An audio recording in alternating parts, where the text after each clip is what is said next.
오늘 하나님의 말씀, 우리 교회 올해 성구가 되는 고린도 후서 5장 16절, 17절의 말씀, 우리 두 절의 말씀을 함께 보시겠습니다. 우리 개정개혁으로 우리 16절, 17절 말씀 함께 읽겠습니다. 시작. 그러므로 우리가 이제부터는 어떤 사람도 육신을 따라 알지 아니하노라. 비록 우리가 그리스도도 육신을 따라 알았으나 이제부터는 그같이 알지 아니하노라. 아멘. 죄송합니다. 17절 시작. 그런즉 누구든지 그리스도 안에 있으면 새로운 피조물이라. 이전 것은 지나갔으니 보라 새 것이 되었도다. 하마터면 새로운 피조물이 못 될 뻔했습니다. 고린도후서 5장 17절 말씀 또 세 번역으로 제가 한번 읽어드리겠습니다. 그러므로 이제부터 우리는 아무도 육신의 잣대로 알려고 하지 않습니다. 전에는 우리가 육신의 잣대로 그리스도를 알았지만 이제는 그렇지 않습니다. 누구든지 그리스도 안에 있으면 그는 새로운 피조물입니다. 옛 것은 지나갔습니다. 보십시오. 새 것이 되었습니다. 아멘.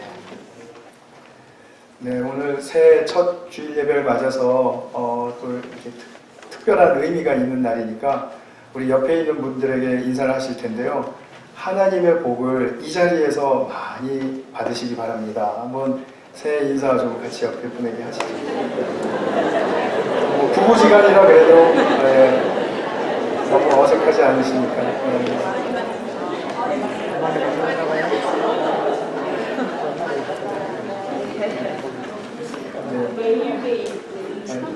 복을 너무 과하게 주고받으시는 것 같아요.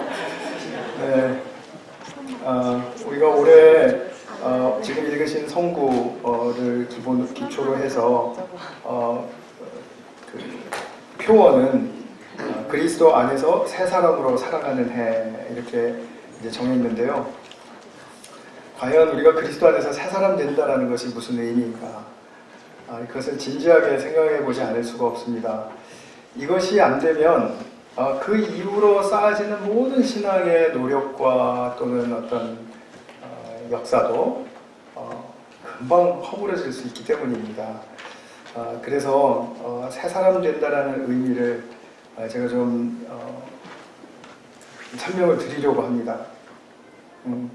새해 첫 예배고에서 제가 좀 짧게 설교를 준비하려고 했습니다만 불행하게도 그 원고는 제가 옛날에 채우던 만큼 다 채워지게 되어서 하여튼 제가 최선을 다해서 정말 잘 전달될 수 있도록 그렇게 쓰겠습니다. 여러분들도 정말 성령님께 의탁하시는 마음으로 들어주시면 감사하겠습니다. 우리가 서로 이제 사람을 처음 만나서 알아갈 때 첫인상부터, 첫 만남부터 시작해서 여러 단계를 지나가게 되죠. 처음에 몇 번은 우리가 그 사람으로부터 얻을 수 있는 그 외면적인 정보를 얻게 되겠죠.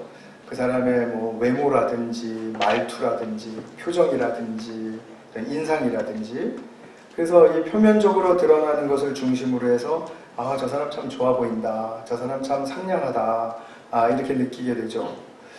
그러고서 좀 더 지나가다 보면 그의 옛 이야기도 듣게 되고 또 과거의 좋은 일, 또 상처받았던 일 이런 것도 알게 되고 또 이 사람이 어떤 배경 속에 있는지 또 어떤 꿈을 추구하는지 그리고 또 속으로는 무엇을 좋아하고 또 무엇을 싫어하는지 처음 만났을 때 내가 받았던 느낌과는 사뭇 달라질 수 있는 그런 정보들을 또 얻게 되겠죠. 그러면서 이제 우리는 어렵지 않게 결정할 것입니다. 저 사람 나랑 맞는다. 저 사람 나랑 잘 안 맞는 것 같다. 그런데 그렇게 속단하기에는 우리가 너무 좀 무모한 면이 있습니다. 왜냐하면 한 사람 안에는 너무나 많은 다양성이 있거든요. 그리고 실제로 정말 중요한 그의 정체성은 드러나지 않고 있거든요. 그래서 우리가 나도 모르게 저 사람 참 나랑 맞다 안 맞다 이거를 결정하기 전에 그 사람을 충분히 정말 그 인정해 줄 수 있는 나와 함께 이 세상에서 살고 있는 동료 인간으로서 충분히 존중하고 받아주고 그럴 수 있는 그런 사람이라는 사실을 알기까지 우리는 좀 인내하고 또 기다려주고 할 필요가 있습니다.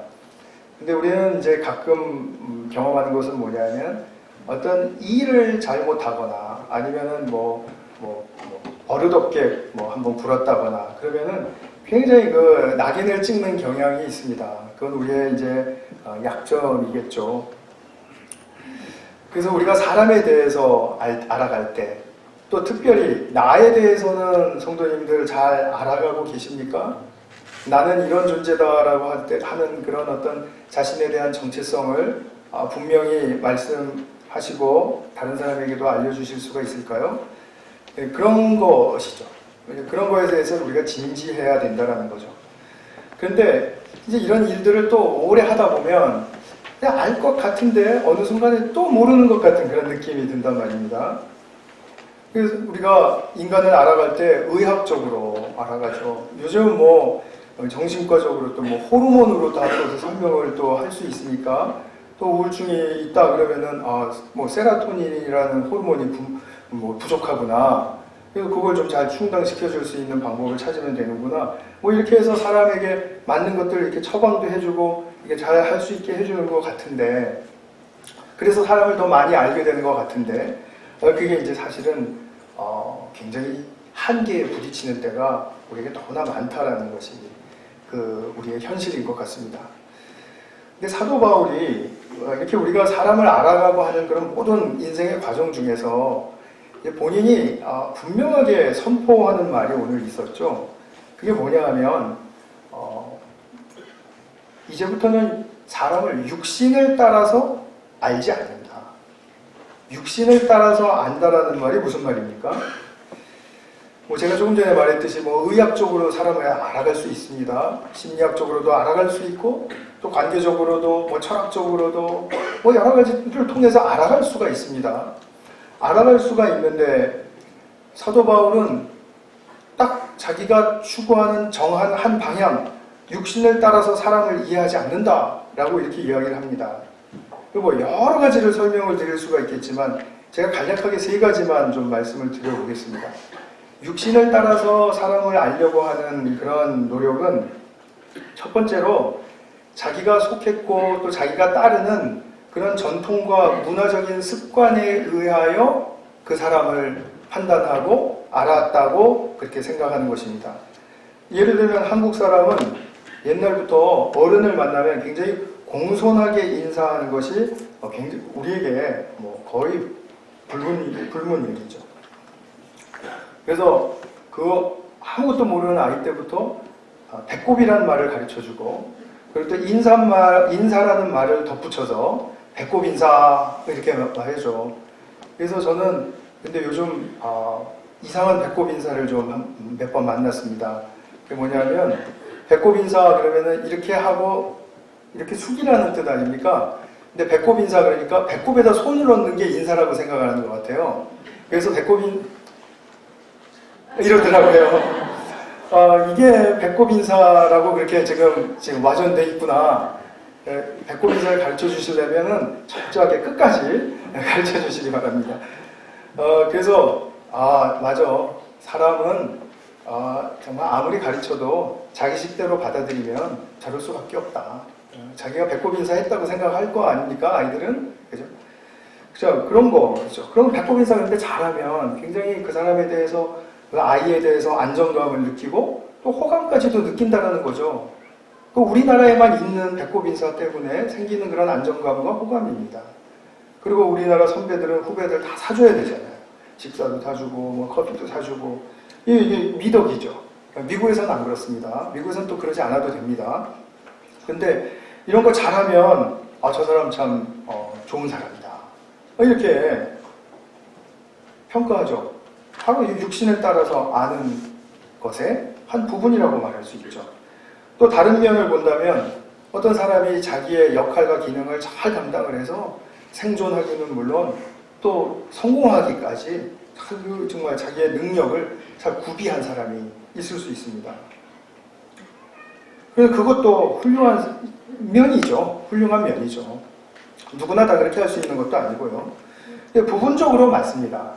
부분적으로 맞지만 이것이 최우선순위에 사람을 아는 잣대로 딱 적용이 되면 그럼 확신하건대 나이가 들어갈수록 세월이 갈수록 점점 더 그 사람에게는 그런 생각을 가지고 있는 사람 또 그렇게 살려고 하는 사람에게는 갈등과 마찰이 빚어질 수밖에 없을 것입니다.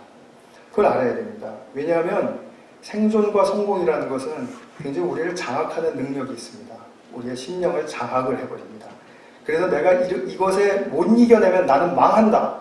내 인생은 나는 무가치하다. 이런 식으로 사람의 혼을 빼놓기 때문에 아무것도 그 이상 그 이하도 보지 못하게 만들어요. 그래서 그냥 성공이에요. 그래서 우리가 자녀를 기를 때도 똑같아요. 부모가 성공과 이 생존을 강조하면 그 자녀는 생존과 성공만이 자기 인생의 전부다라는 것을 받아들일 수밖에 없습니다. 나는 그렇게 이야기하지 않습니다. 천만에요. 다 무의식적으로 전공 선택하는 문제부터 간섭하기 시작하는데요. 그게 바로 세속과 성공을 향한 첫 걸음을 떼게 한 것이죠. 고 폴 트루니에 박사는 이런 그 현실 세계의 막중한 이 무게감, 이것에서 구원받게 하기 위해서 아이들을 잘 양육해 나가야 된다. 이렇게 세상 방식으로 해서는 안 된다. 그러면서 이분이 그 강조했던 아이의 양육의 그 방법은 뭐였냐면 첫 번째로 존중받고 존중하는 인격적 관계 형성을 부모와 자식지간에 해야 한다. 어디 가서 인격적으로 살라라고 말하는 게 아니라 나와 그 아이 사이에 존중받고 존중하는 관계가 이루어져야 된다. 그 다음에 두 번째로는 깊이 사귀는 능력을 길러주어야 한다. 사람을 받아들이고 또 사람을 또 도와주고 그리고 베풀어주고 하는 그런 깊이 사귀는 능력. 그 다음에 삶에 대한 모험심이 있어야 한다. 생존과 성공 밖에는 아무것도 없는 것처럼 그렇게 그냥 불안과 그것을 향한 그 경주마처럼 그 앞만 보고 가는 그런 그 삶 속에서는 모험심이 있을 수가 없습니다. 진정한 내적인 모험심도 있을 수가 없고 사람들과의 관계에서 내가 더 한 발을 내딛고자 하는 그런 모험심도 있을 수가 없습니다. 그냥 자기 것만 채워지면 되는 것이죠. 그 다음에 네 번째는 감동하는 힘을 길러주어야 한다. 우리는 감동은 별로 중요하지 않다고 생각하죠. 감성. 이게 사실 번역이 감동하는 힘으로 되어 있었습니다만은 제가 생각에는 emotional intelligence. 그러니까 정서적인 능력. 그것을 말하는 것 같습니다. 감동하는 힘이 정서적인 능력이 길러져야 한다. 그 다음에 마지막으로 창조적인 공상력을 길러주어야 한다. 창조적인 공상력을 길러주기 위해서는 무엇을 해줘야 되는지 아십니까? 무조건 충분히 많이 놀게 해주어야 합니다. 이 놀이가 나쁜 게 아닙니다, 여러분. 뭐 딱딱탁탁 채워가지고 여기는 뭐하고 창조적인 공상력이 생길 수가 없습니다. 그런 사람들은 리더 할 때부터 탁 드러나게 돼 있죠. 저를 보시면 알지 않아요? 창조적 공상력이 잘 양육되지 못한 그런 상태에서 제가 자랐기 때문에 저도 거기에 굉장히 취약점이 있다고 그렇게 생각합니다. 그래서 이러한 부분들에 대한 강조보다는 어른들은 아이들에게 학교 교육이 주는 객관적인 지식이 높아야 하고 또 돈을 벌게 하는 직업 기능, 기술 뭐 이런 것들이 훈련이 되어야 된다고 생각한다는 거죠. 사람이 이런 것에 눌려 있으면 성경에서 말하는 육신의 잣대대로 사람을 보고 평가하게 될 것입니다. 이것은 뭐 다른 사람이 아니라 우리 가족 이야기이기도 합니다. 남편도 그렇게 평가하고 아내도 그렇게 평가하고 자식도 그렇게 평가하고 아닌 것이죠. 아닌 것은 아닌 것입니다. 그 다음에 세 번째로는 육신의 잣대대로 안다라는 말은 이제 우리가 교회에 들어오고 나서 누구나 다 경험할 수 있는 이제 종교적인 판단입니다. 모든 종교인은 종교를 가진 후에 그 종교가 말하는 진리를 알게 되면 거기에 이제 감동도 받고 그 다음에 확신도 하게 되고 또 주장도 할 줄 알게 되죠. 그리고 거기다가 체험까지 곁들이게 되면 그러면 인간으로서 자기가 완전하게 서 있는 건 아니다라는 것을 알면서도 자기 옆에 있는 사람이 자기처럼 그렇게 못할 때 은근히 아직 안 되네, 아직 멀었네, 이런 생각으로 그 사람의 종교적인 그 진정성과 그리고 그 사람이 주님께 가지고 있는 열망이 어떠한지를 잘 알지도 못하면서 아직 아니다 라고 이렇게 판단해버리기가 쉽습니다. 우리가 상대에 대해서 이렇게 판단하고 더 나아가서는 정죄할 자격이 전혀 있지 않은 사람임에도 불구하고, 그 사실을 알면도 불구하고 우리는 이것을 나빠서 그렇게 하는 게 아니라 본능적으로 그렇게 하는 거죠. 자기가 여태까지 살아왔던 습성이 그러하니까 그렇게 하는 것입니다. 근데 그것을 자기 성찰을 하지 않으면 발견할 수가 없습니다. 내가 얼마나 사람들을 판단하고 있고 얼마나 사람들이 모자란가를 지금 재고 있는가는 자기가 객관적인 성찰의 자리에 딱 나아가 볼 때 분명히 알 수가 있죠. 그것은 우리가 그 일을 통해서 잘 해결해 나갈 수가 있겠죠. 그래서 야고보가 이런 말 했죠. 교회에서 선생들이 되려고 그렇게 애쓰지 말아라. 그래서 올해 교사로 이렇게 자원하시지 말아라 이런 말씀이 아니고요. 성경 말씀 항상 전할 때 이런 어려움이 좀 있습니다. 이렇게 선생들은 판단하기 쉬운 그런 그 위치에 누구보다도 가까이 갈 수 있기 때문에 선생이 되어서 지극히 조심해야 한다. 그 다음에 4장 12절에 보면 이런 말씀하죠. 내가 누구인데 내 이웃을 판단하느냐? 저 사람 이렇다 저렇다. 그걸 왜 판단하느냐? 이렇게 질책했습니다. 그 사람의 종교의 진정성 또는 성숙도 이런 것은 우리가 쉽게 알 수 있지 않습니다. 그냥 그 사람을 존중하고 받아주고 하나님께로 같이 나아가자고 격려하고 아마도 이것이 기본적인 우리가 할 수 있는 전부 다일 거라고 저는 생각이 듭니다. 서로 사랑해주고 도와주고. 우리 김수영 집사님 오늘 너무 좋은 기도해 주셨죠? 우리가 사람들에게 베푸는 손길을 통해서 하나님의 복이 얼마나 큰 것인지를 알게 해 주십시오. 정말 감동스러운 그런 기도였습니다. 그래서 우리가 자기 속에 있는 이 판단을 하게 하는 이 종교적인 잣대나 또는 이런 어떤 자기의 체험이나 이런 모든 것들을 다른 사람들에게 비해서는 아예 그 근거를 없애버리는 것이 좋습니다. 그래야만, 그것이 미덕이 아니라요, 그래야만 저와 여러분이 새 사람으로 살아가는데 합당한 조건이 됩니다.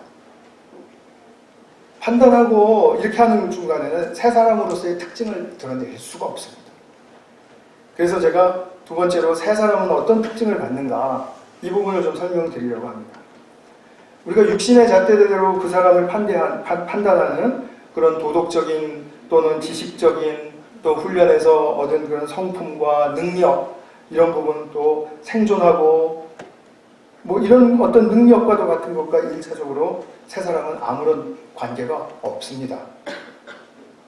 정말 아무런 관계가 없습니다, 여러분. 세상에서는 이런 거 있어도 되고 없어도 됩니다.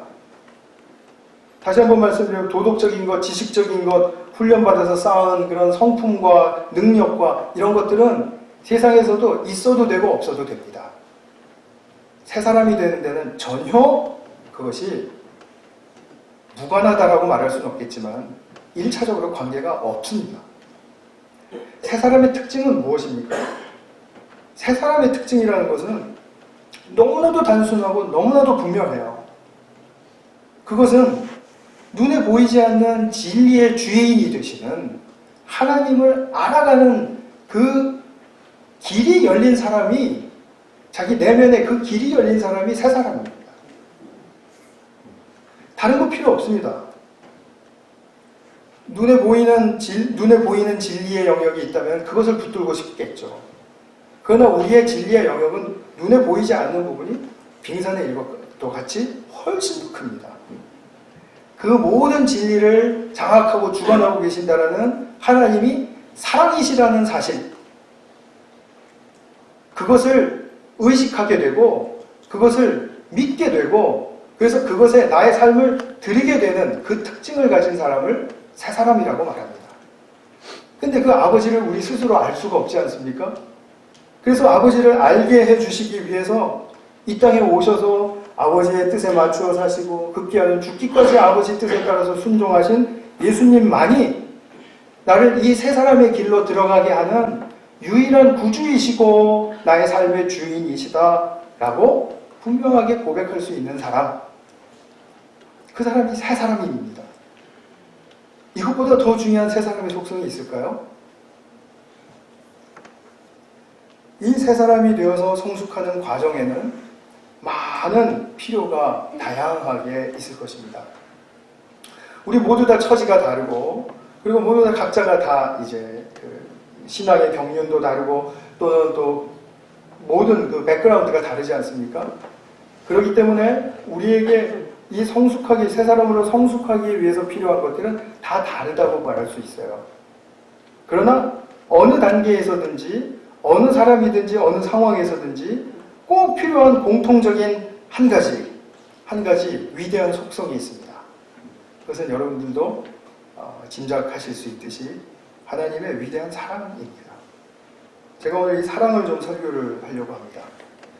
여태까지 그렇게 많이 해놓고 또 그렇게 사랑에 대해서 말하고 싶습니까? 당신 정말 지겹습니다. 이렇게 생각하시지 마시고요. 새해니까 새 기분으로 들어주시면 좋겠어요. 우리가 어떤 면으로든지 참 사랑을 바르게 하는 것이 아니라 바르게 받아야, 참 사랑을 바르게 받아야 새 사람이란 이런 존재로구나 알 수 있습니다. 참 사랑을 받지 못하면 못합니다. 죽었다 깨어나도 못합니다. 이거는 하나님께 속한 영역입니다. 더군다나 우리가 타락했던 것을 인정을 한다면 절대로 내 스스로 참 사랑을 할 수 없습니다. 아무리 사랑하고 아무리 내 목숨을 내준다 하더라도 참 사랑 아닐 가능성이 너무너무 높다는 말이죠. 바울이 17절에서 누구든지 그리스도 안에 있으면 새로운 피조물, 누구든지 그리스도 안에 있으면 새 사람이다 이렇게 말했는데, 이 배경에는 14절에 강권하시는, 우리를 뭐라고 했습니까? 세 번역에서는 휘어잡는, 압도하는 그런 그리스도의 사랑을 강조하고 있다는 사실을 우리가 분명하게 아실 수가 있습니다. 그리스도의 강권하시는 이 사랑, 그러면 막 강제하고 우리를 컨트롤하고 하는 그런 사랑이구나. 우리가 또 세상적인 그런 그 언어의 감각으로는 그렇게밖에 해석이 잘 안 되겠죠? 그러나 강권하신다는 의미가 뭔가? 어떻게 하셨길래 이 강권하신다는 의미가 지금 이 말 속에서 좀 전해지고 있는가? 그것을 우리가 조금 봐야 될 것 같습니다. 근데 사랑에 대해서 설교를 할 때마다 제가 이제 참 쉽게 말하고 있다고 생각하시는지 모르겠습니다. 저는 굉장히 사실은 난감합니다. 왜냐하면 그 사랑처럼 많이 듣는 말이 없고, 또 누구나 다 사랑을 추구하고 있기 때문에, 그리고 사랑에 대한 자기의 정의도 있고 데피니션이 있지 않습니까? 그리고 사랑에 대한 또 자기의 나름대로의 그 삶에서 흘러오면서 형성된 틀이 있습니다. 이런 사랑, 그냥 사랑 아님, 이렇게 이제 자기 나름대로의 틀이 있기 때문에 이게 진짜 사랑에 대해서 설교할 때 되게 어렵고 언어의 한계도 많고 합니다. 네, 제 넋두리는 그냥 여기서 끝내고요. 우리가 잘 생각해 보셔야 할 건 뭐냐면, 기독교 2000년 역사 속에서 정말 훌륭한 믿음의 족적을 남긴 믿음의 선배들이 참 많이 있습니다. 그 사람들의 삶의 환경과 배경과 모든 것들은 다 달랐습니다. 그러나 각각 그 사람들 모두가 다 자기 삶에서 최상의 변화가 강렬하게 일어날 수 있었던 그 단 한 가지는 그리스도의 사랑이었습니다. 하나님의 사랑이었죠. 그리스도의 사랑은 바로 하나님의 사랑이었죠. 그 사랑을 새롭게 발견했을 때 그들은 자발적이고 인격적인 그런 삶의 변화의 과정을 거쳐갈 수 있었다는 거죠. 그리고 그들이 의도적으로는 전혀 그러지 않았지만 그들이 행한 어떤 남긴 그 신앙의 일들, 또 주님을 섬겼던 일들, 이런 것들은 음으로 양으로 다 기록이 되고 또 전해져서 우리들에게 그 신앙의 힘이 되고 있다는 것입니다. 왜냐하면 그 밑바탕에는 전부 다 그리스도의 강권하시는 그 사랑이 있었기 때문입니다. 이 사랑을 만나셔야 하는 겁니다.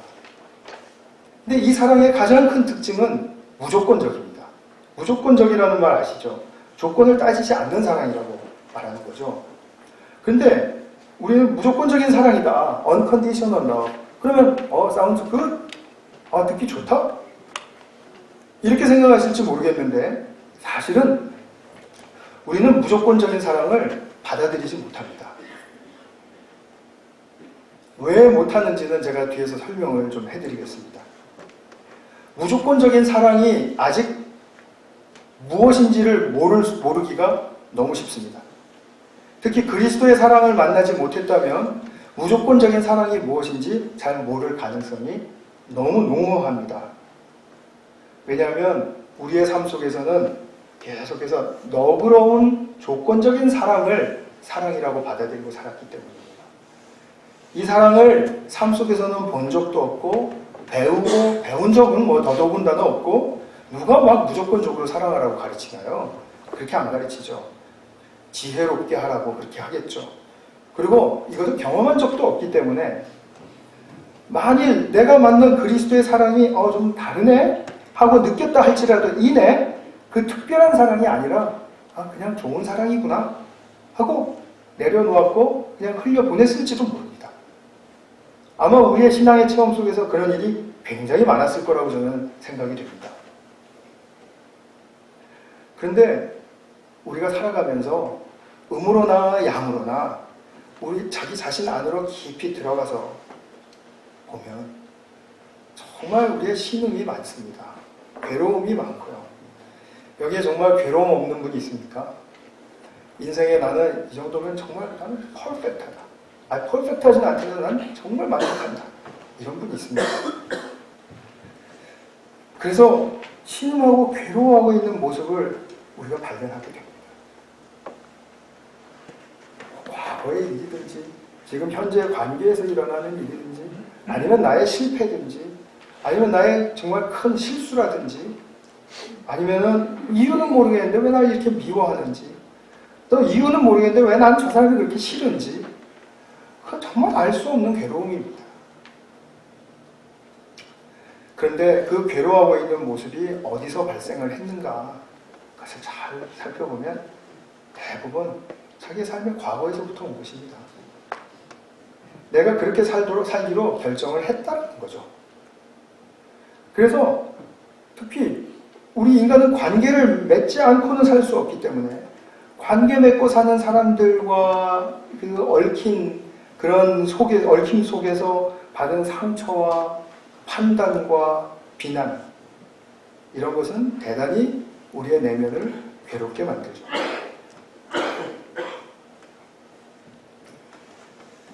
그냥 심하게 상처를 주거나 심하게 비난한 것이 아니라 할지라도 참, 넌 저 좀 가 있어.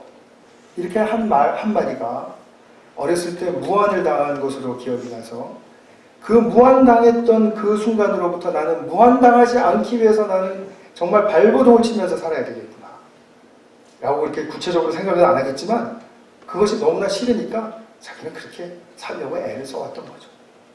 근데 그런 일을 또 당하면 또 상처를 받고 또 당하면 또 상처를 받고 이런 일들이 한두 가지가 아니라는 거죠. 그래서 내게 상처 주고 비난하는 사람들에 대해서는 적개심을 갖고요.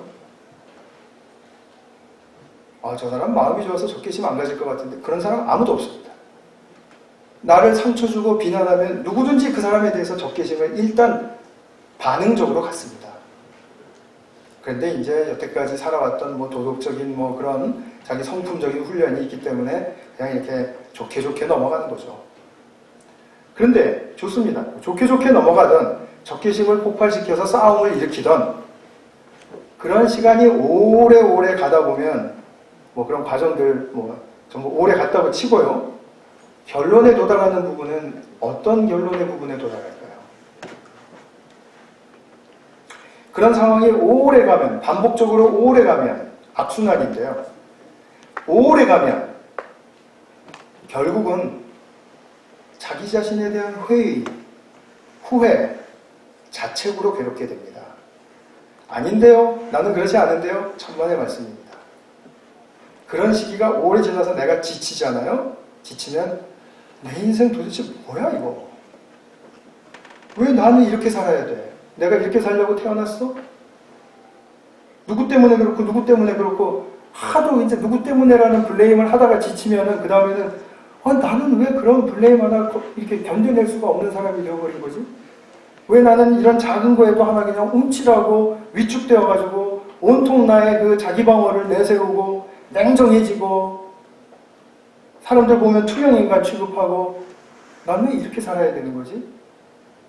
당장에는 그렇게 사는 것이 속이 시원할지 몰라도 분명하게 결론은 왜 나는 이 모양이지? 이것으로 끝난다라는 거죠. 시작은 분명히 잘해보려고 시작했습니다. 그런데 관계 속에서 상처와 판단과 무시와도 같은 그러한 그 사건으로 말미암아 결과는 나에 대한 자책입니다. 나는 왜 이 모양일까? 참 부끄럽다. 부끄럽진 않더라도 나는 이제 사람 만나기 두렵다. 그냥 혼자 사는 게 좋은데 왜 이렇게 살까 나는? 나는 왜 이 모양 이 꼴일까? 상처 주고 또 비난하는 사람이나 상처받고 후에 자책하는 사람이나 동일한 내면을 가지고 있습니다. 자기 안을 깊이 들여다보면 결국 발견하는 자신의 모습은 사랑받지 못하고 있는 깡마른 위축된 내면의 나의 자신을 발견하게 되는 거죠. 그런 속사람 속에서 여러분 깡마르고 위축된 자신의 모습을 발견하신 적이 있습니까? 그것이 희망의 길이라는 거죠. 그것이 희망의 길이라는 거죠. 그것을 아직 발견하지 못하셨다면 나는 아직도 나의 노력과 나의 자기 방어와 또는 적개심을 감추면서 아니면 내 속에서 그냥 이 공격성을 감추면서 욱하는 거 다 우리 있지 않습니까? 우리 대한민국은 좀 욱의 민족이잖아요. 욱의 민족. 욱하는 거 다 있는데 그걸 얼마나 잘 다스려가면서 살아갑니까? 그러다 보면 자기 자신은 분명히 후회와 자책일 텐데요. 그런데 우리 자신은 그 속에 있는 내 진짜 깡마른 위축된 나의 모습을 보지 못하고 있다는 거죠. 두려워하고 있고 불안해하고 있고 그렇기 때문에 열등감을 느끼는 것은 당연한 이야기고요. 우리 전도사님 이제 오셔서 같이 이야기를 나누는 중에 이제 그 공부하는 신학교에는 그 한국 분들이 PhD 이제 신학 PhD 하는 분들이 많대요.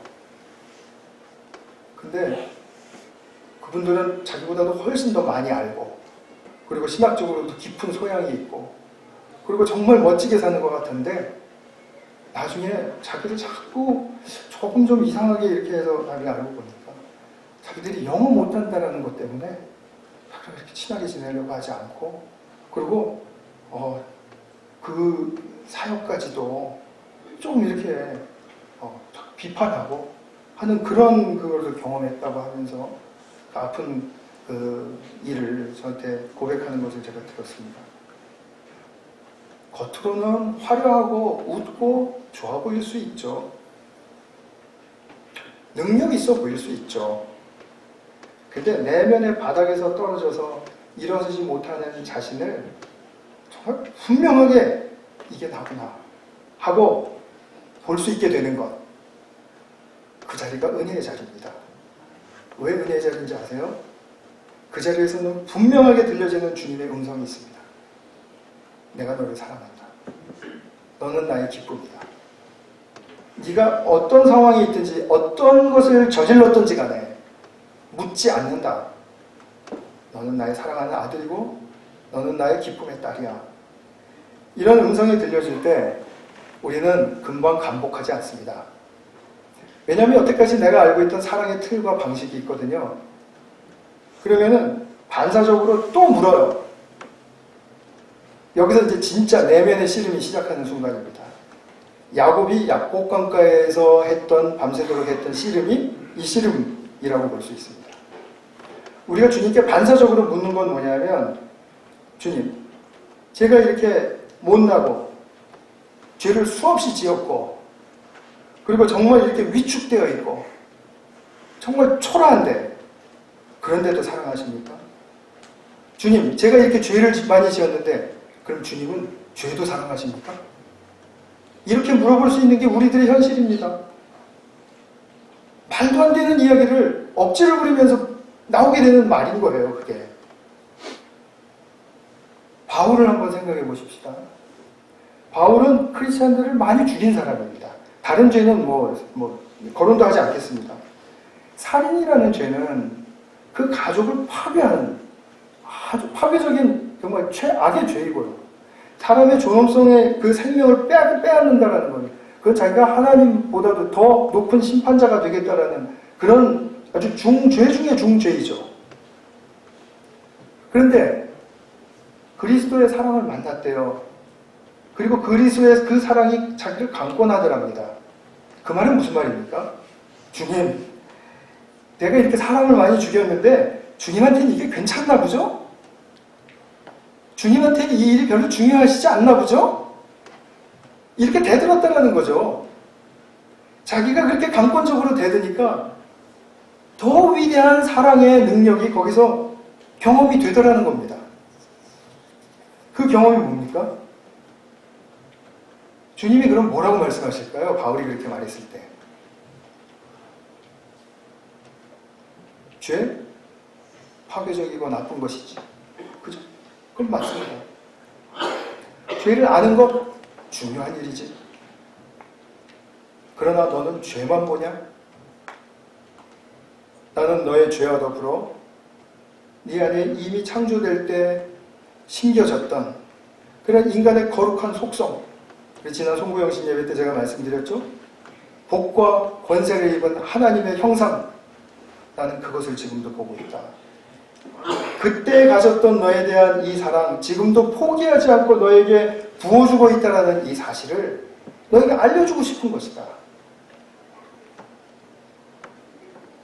죄가 전부가 아니라는 거죠.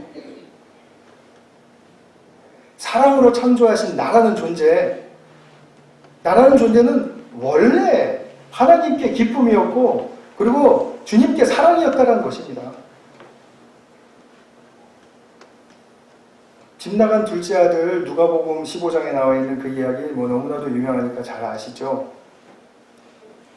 그 아들이 방탕하게 허랑방탕하게 지내다가 집에 들어오고 나니까 아버지께서 그를 사랑하셨습니까? 아니면 집 나갈 때부터, 아니면 그를 아들로 정말 낳아서 자기가 아들로 삼았을 때부터, 그때부터 사랑하셨습니까? 답은 너무나도 분명하죠. 스바냐 3장 17절의 말씀, 제가 예배 때 시작할 때 읽어드린 말씀인데요. 스바냐서는 이런 말씀을 하셨습니다. 너를 보고서 기뻐하고 반기시고 너를 사랑으로 새롭게 해주시고 너를 보고 노래하며 기뻐하실 것이다. 그리고 잔치 때 기뻐하는 것처럼 너를 기뻐한다. 자, 이 말씀을 하신 스바냐의 때는 요시야라는 선한 왕이 그 종교 개혁을 일으키기 바로 직전이었습니다. 여러분, 역사를 보면 언제나 개혁 직전에는 그야말로 처참한 개판입니다. 그렇죠. 요시야가 종교개혁을 단행할 수밖에 없었던 것은 그 사람들이 하나님에 대해서 얼마나 죄를 많이 짓고 하나님을 돌아서기를 밥 먹듯이 하고 그리고 하나님을 모욕하고 그리고 하나님 없는 듯이 하고 다른 나라 사람들에게 의지하고, 그러니까 우리로 말하자면 사람 의지하는 거죠. 사람 의지. 그렇게 할 때였는데 스바냐라는 선지자를 통해서 내가 이토록 너를 사랑하고 이토록 너를 기뻐한다. 스바냐 괴로웠을 것 같아요. 어떻게 그런 상황 속에 있는 사람들한테 하나님의 이 말씀을 이렇게 전할 수가 있었을까? 그러니까 우리는 하나님의 사랑을 안다고는 하지만 아직 만나서 그게 나에게 체화되지는 못한 거죠.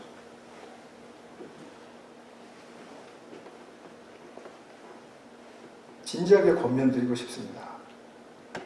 뭐 남을 비난하고 뭐 이런 것도 좋고요. 내가 비난받고 괴로워하는 것도 좋아요. 그거는 그 일이고요. 그것 때문에 내 심령이 괴로워졌고 그 다음에 너무 갈등이 많아지고 그리고 번아웃, 지치고 그리고 다 그만두고 싶다 이런 생각이 들면 제가 정말 밤새 몇 시간이라도 저는 짧게도 말씀드리지 않겠습니다. 1시간, 2시간, 3시간만이라도 자기 이 문제를 가지고 한번 씨름해 보시기 바랍니다. 분명히 새 역사는 일어날 수 있습니다. 그날 이루어지지 않으면 그 다음날 또 하시면 됩니다. 그 다음날 이루어지지 않으면 그 다음날 또 하시면 됩니다. 우리에게 시간 많습니다. 해도 안 되는데 아니요. 아직 때가 안 되었기 때문이죠. 하나님이 나에게 그 사랑의 음성을 들려주시기까지 아직 나의 깡마르고 메마른 위축된 나의 모습을 아직 고백하지 않고 있기 때문이죠. 그럼 여러분들께는 아마 신앙에 입문하신 지가 얼마 안 되시는 분은 사람이 다 그렇게 뭐 깡마르고 뭐 초라하고 위축되고 뭐 그렇습니까? 네, 그것은 우리가 이제 발견하는 과정 속에서 우리가 서로가 고백할 수 있는 내용이 되리라고 그렇게 생각이 듭니다. 주님은 내가 너를 사랑한다? 기뻐한다. 무조건적으로. 근데 이것은 그들을 살리기 위해서만 이렇게 말씀하시는 게 아닙니다. 살리기 위해서만, 생명 주시기 위해서만 이렇게 말씀하시는 것이 아니라 이 사랑의 회복을 입은 새 사람이 될 때 주님의 새로운 그 새 창조의 역사를 이루어 드릴 수 있는 그런 하나님의 파트너로서 온전한 자격이 되는 것이기 때문에 이 사랑을 받아들이기를 원하고 계시는 것입니다. 말하자면 창조의 목적을 이루시고 싶으신 것입니다. 하나님이 창조하실 때 가졌던 그 목적을 결코 변경하거나 아니면 포기하시지 않고 태초에 가지셨던 그 목적 그대로 나는 회복시키고 그 너머에 이룰 수 있는 더 풍성한 유업의 축복의 세계로 나아가게 하겠다라는 그런 주님의 계획이 아직도 멈추고 있거나 아니면 수정되고 있지 않기 때문에 그런 것입니다. 우리가 쉽게 들어서 할 수 있는 말, 우리를 통해서 주님의 영광이 나타나게 하시려고 이렇게 지금 하시는 것입니다.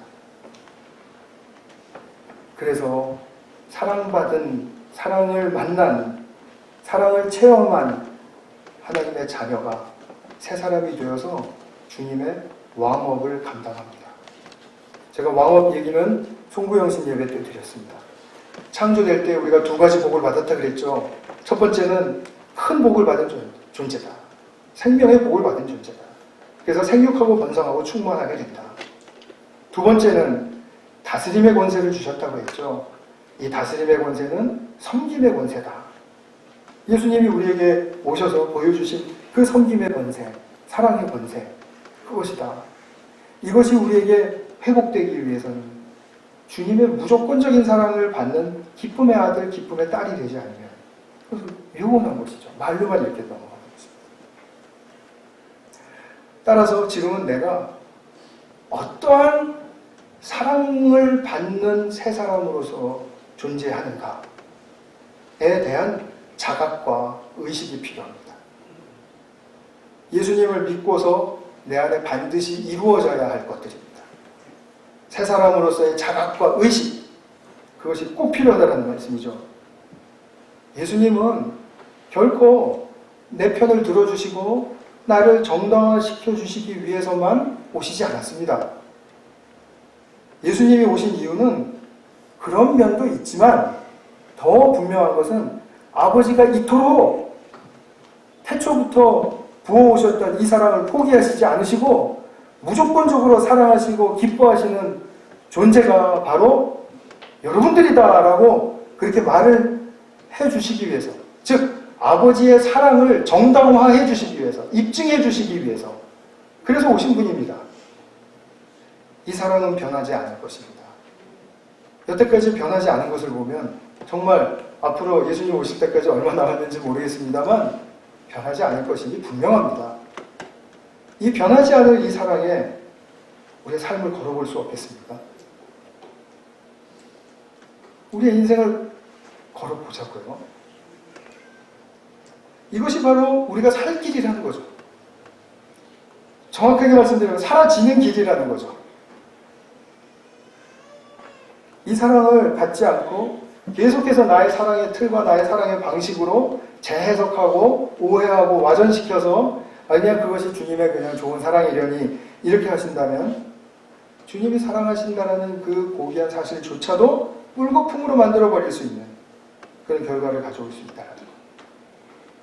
그것은 우리가 지금 2020년도 새해 첫 주일 예배를 맞아서 어느 것을 선택해야 할 것인지 결단의 자리에 서 있다라고 말씀드릴 수가 있습니다.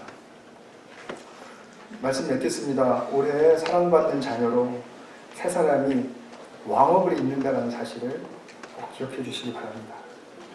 그래서 창조 때부터 주님께서 가지셨던 그 목적과 의도를 정말 이루고 또 우리를 영광스러운 존재로 세우시고 우리를 통해서 주님께서 영광을 또한 받으시기 위해서 우리 삶의 현장에 사랑의 복과 권세로 왕업을 감당하게 하시는 주님을 정말 다시 한번 찬양하고 또 감사하면서 우리 모두가 나아갈 수 있기를 축원합니다.